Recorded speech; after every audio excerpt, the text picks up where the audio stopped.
Hello বন্ধুরা, এই হচ্ছে ঘ্যাটকোল পাতা। এই পাতায় আজকে ভর্তা বানাবো,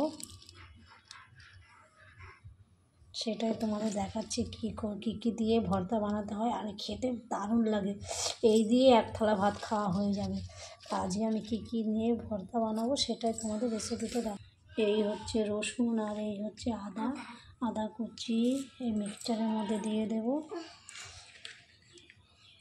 রসুনটাও দিয়ে দিচ্ছি, বেশি রসুন দেবো না, আর দিস না, বেশি দিলে ভালো লাগবে না। আর এই যে হচ্ছে পেঁয়াজটাও কেটে নেব। পেঁয়াজটা কুচি কুচি করে কেটে রাখলাম। ওই টমেটোও কেটে দেবো, সঙ্গে খেতে আর একটু ভালো হবে। পাতাগুলো দেখো কেটে নিয়েছি, কেটে নিলে মিক্সচার করতে খুব ভালো হবে, না হলে আস্তে থাকলে গোটা গোটা থেকে যাবে।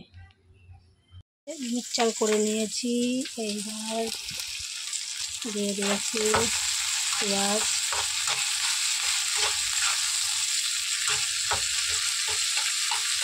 পেঁয়াজটা পুরো হয়ে গেলে ওই মিক্সচার করা বাটাটা দেখো হয়ে গেছে।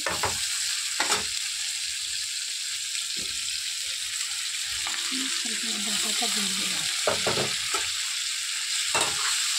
যেমন কষ্ট আছে তেমন খেতে খুব ভালো হয়।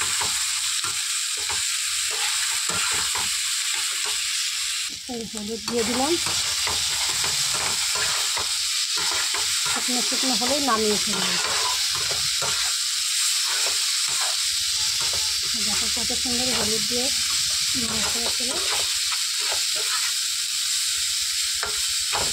হয়ে এসেছে।